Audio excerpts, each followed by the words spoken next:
Plan اے جو ہے مولانا فضل الرحمان صاحب کو راضی کرنا، ہر حال میں راضی کرنا، ہر طریقے سے راضی کرنا، اس میں تقریباً حکومت کامیاب ہو گئی ہے، باقی پلان کی ضرورت ہی نہیں رہی۔ باقی جو ایک پلان کا ایک پارٹ تھا جس میں عدلیہ کا ایک رول تھا، جس میں عدلیہ کو ٹارگٹ دیا گیا تھا کہ 63A ہمیں چاہیے، اس کی نظر ثانی منظور کریں تاکہ ہمیں فری ہٹ مل سکے، اور ہمیں فل ٹاس چاہیے تاکہ ہم اس پہ چھکا مار سکیں اور دیگر پارٹی کے ممبران کو اٹھا کے خرید کیا، ڈرا کر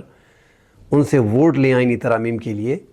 تاکہ ان کا ووٹ شمار ہو اور ہماری آئینی ترامیم ہو۔ قاضی فائد عیسیٰ نے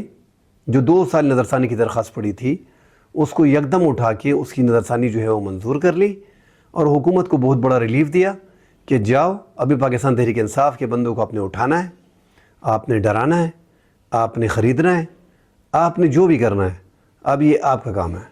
جو آپ نے مانگا وہ آپ کو دے دیا گیا ہے۔ وفاقی حکومت نے اس پہ